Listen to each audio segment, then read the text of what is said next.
Ciao Juventini of the world, my name is Giuseppe, welcome back on the channel. I hope you're all doing well. Guys, today Serie A is back. We couldn't wait for Spezia Venezia. I'm joking, nobody cares about that game. We are all waiting for Il Derby d'Italia, Juventus versus Inter tomorrow. Decisive game, epic game, full stadium, 100% capacity. I can't wait. I'm super pumped up. We will speak about Derby d'Italia. Of course, yes, Dybala from the start, yes or no. Who will be the man on Brozovic? We'll speak about that, but also Mercato. Mercato, hot topic. The words also of John Elkann, the president of Exor, that yesterday celebrated 46 years old. He spoke about the future of Juventus.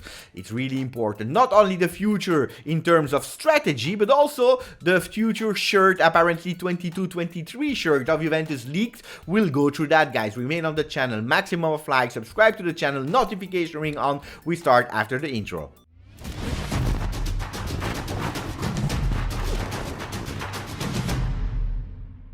Before going into the Italian front pages, I wanted to start with some wishes. The first wish is to Miralem Pjanić, ex-Juventus player, ex-Juventus midfielder. What a player. I was totally in love with him, remembering that when we signed him and he took that number 5, I went immediately to the store. 32 years old. For some people, they were already thinking he was 38 or 36. 32 for Miralem Pjanić. Will he come back to Juve? Absolutely not. Does that mean that my love for Miralem will change? Absolutely not, because he did great things, and also he continues to love Juventus even after leaving Juve. He's a real Juventino, and these are the things that we love. In the video a bit later, I will tell you another ex-Juve player that doesn't love Juventus, and if you don't love Juve, then it's over also for you. You will discover that in a second, but then we continue with the wishes, because I wanted to say Ramadan Kareem, Mubarak to all the Muslim friends that we have on the channel. The goal of Ramadan is also to become better people, whatever nationality, whatever religion you are. Guys, that's the ultimate goal, becoming better people with a lot of love. That's also what Boniperti was asking at the time about Juventus, because he was saying there is no better gift than the fans' love, and this is what we are missing a bit these days, because everything is negative. From the shirt that is leaked, we don't like the shirt. A new player or a performance of a player, and it's not good. Allegri, and it's negative. Everything that we are doing, we are watching it with negativity. That's the first instant, the first image we have, it's negativity. And then we start maybe thinking about the positivity. Guys, love is so important. These were my words. And why am I speaking about the words of Boniperti? Because these words were in the letter of John Elkann towards the shareholders and the fans after his birthday. We go with the front pages with Corriere dello Sport, who was saying John Blinda Andrea. John Elkann, the owner and president of Exor that is owning actually Juventus, is actually securing and saying that Andrea Agnelli, the president of Juve, will stay, because there is a project. They are speaking also about Sarri, that spoke about Immobile. We don't care. They will speak about Roma, Zaniolo with another problem. We'll speak about that as well. And then we continue with the next page with Tuttosport, who is saying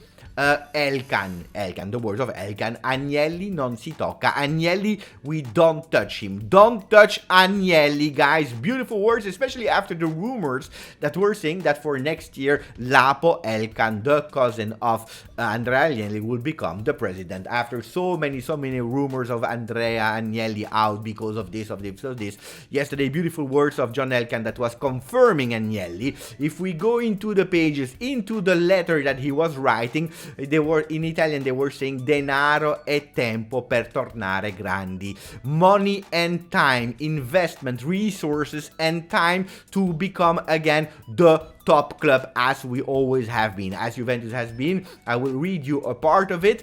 We've also ensured the company has sufficient time and resources to get back on top and on and off the pitch, which is the greatest desire of its passionate supporters and shareholders. These were the words at the end of a big letter from John Elkann, and these are also explaining what I was telling you. And actually, remember when I was telling you, stop saying Juve Finnish club and so on, because Juventus will never be a Finnish club. Look at that. Difficult moment, and you have actually the support of the ownership. Now, Rome wasn't built in one day. Don't forget that. When we are in a difficult moment, you need a bit of time. And also a project that we started with Massimiliano Allegri. We started and we continued with Vlahovic, with Zakaria, with some changes also in the management, like Cherubini, Arriva Bene. Guys, we made a lot of changes because they were necessary, because we were not doing really well, and now we will need time to go back to the top. But this is the objective, the goal of Juventus, to go back. How they are doing that? With time, but also and especially with resources that they gave to Juventus to go back. So guys, remain not only on the channel, but especially a fan of Juventus, because beautiful years are awaiting the black and white colors. Speaking about black and white, guys, you remember 4 days ago I was telling you guys the leaked images of a mock-up of footy headlines were totally wrong. I told you 0% accuracy, and from that one, 4 days later, they are showing us footy headlines,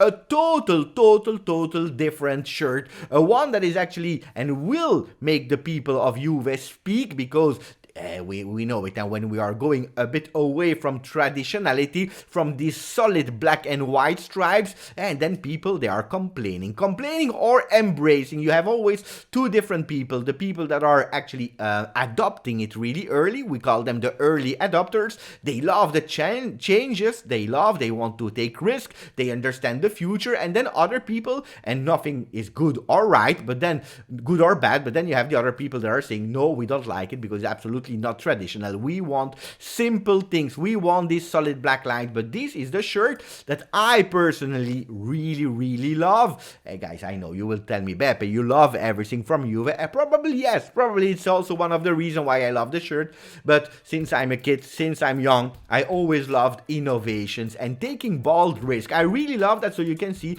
all the images for people that were complaining about the 4xe that was actually the second sponsor under Jeep. It will disappear, but actually they will integrate it in the Jeep world with some electric effects. And that's really a good thing, because that double sponsor, I didn't know. Just to tell you, before complaining too much about the shirt, think about one thing. If you are looking at the sponsorship deals with the different brands for the shirt, Adidas is paying every year minimum 51 million for being actually main sponsor of the shirt. And then you see the second one in Italy with Nike that is paying 13.4 million to Inter, 13.1 Puma for Milan, and then you go immediately to 4 million only from Macron to Lazio. Guys, there is a big gap. If Adidas is giving me 51 million and Nike only 13 for Inter, Adidas, they can do whatever they want. I will embrace. Speaking about next Juve player, you remember we spoke about Pjanić, how much he loved and continue to love Juve. Now we have to speak about Derby d'Italia and another ex-player of Juve and of Inter who said, "Ho I colori dell'Inter nel cuore." I have the colors of Inter in my heart.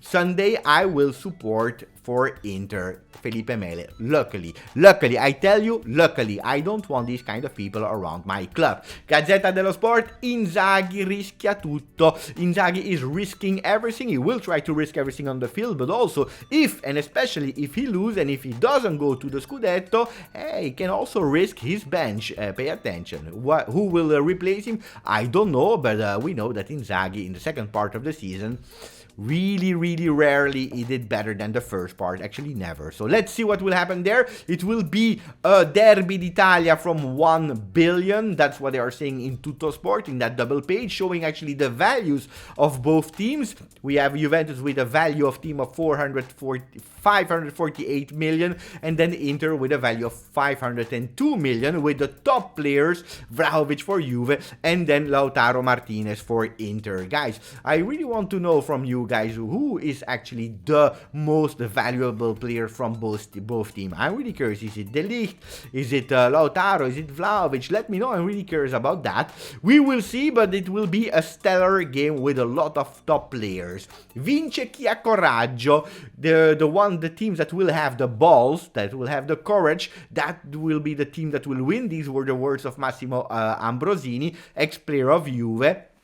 We know it. Will Allegri risk it, yes or no? I don't know. Until today, and we know it and we already spoke about it, Allegri was quite prudent in lining up his team versus the big teams, was also quite prudent in offering a game. Most of the time he was adapting to the opponents. Will Allegri adapt to Inter, or will he actually take the initiative?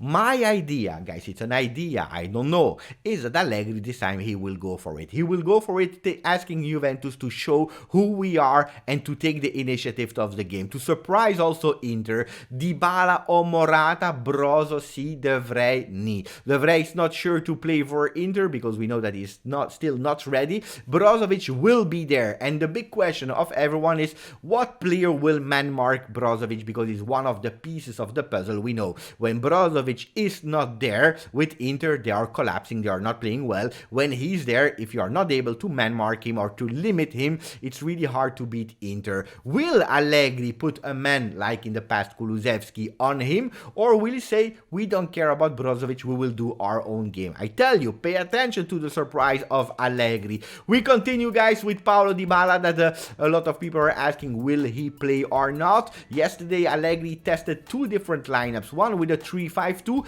and one with a 4-3-3, and in both cases Dybala was starting in these training sessions. So if we are playing a 3-5-2 in defense, we'll have Danilo, De Ligt and Chiellini.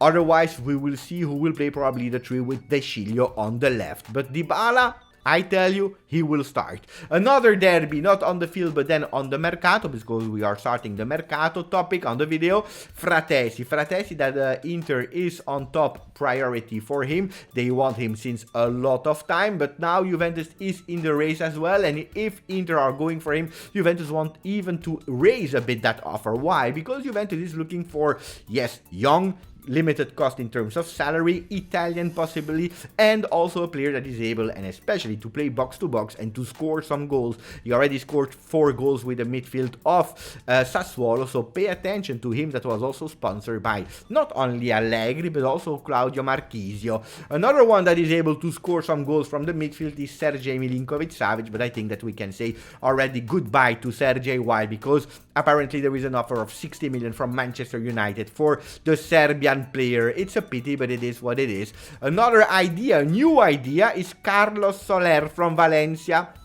He can be the midfielder that is scoring some goals, because they are saying it, One Football, Juventus set to battle Liverpool for goal-scoring La Liga midfielder. Always the idea of a midfielder that is also able to score. Carlos Soler is a great player, is a great midfielder, is a new addition in that list of midfielders, Pogba and the other ones. Pay attention to him. Not sure, because there is a fierce competition. Well, let's see. Another midfielder, also a bit more offensively, that is able to score is Zaniolo. Pay attention, another muscular injury for him. It's not the first one. I believe and I hope that Juventus will start really thinking and observing what's happening with Zaniolo, because it's not only the muscular problems but also some behavior problems. He will not play versus Sampdoria in the 31st match day of Serie A. So pay attention to Zaniolo. I hope we are leaving a bit and going a bit away. Yesterday, because we didn't spoke about it, but there was the drawings of the World Cup with all the teams that are already qualified, that knows now in what group they will be. Yesterday, Qatar, Ecuador, Senegal and Netherlands will be in Group A. With Qatar, that should have opened the World Cup, they decided that they don't want to. Why? I don't know. But the first game will be at 11 a.m. in the morning on a Monday, on the 27th of November. Really strange timing. I don't know how much people will watch that game, but it will not be Qatar, Ecuador. It will be Senegal, Netherlands that will start. There is only one thing I wanted to report you. It's the Sun that was happy yesterday that England will play versus Iran, because they said it's Iranian men. Hallelujah. Really strange pages, guys. Today it's the 2nd of April. Keep that video. Make a screenshot of that page of the Sun, because you never know. Then they will lose versus Iran. They will never learn. The English people will never learn to not mock in anticipation. Who will be in the World Cup from our Bianconeri? It's Szczesny, De Ligt, Alexandro, Arthur and Danilo, McKennie, Rabiot, Zakaria, Dybala, Vlahovic and Morata. These are the black and white people that will play in the World Cup qualification things. Guys, this was it for me for the video. Derby d'Italia. I can't wait. Let me know a maximum of likes, maximum of comments in the channel. Grazie, forza, Juve.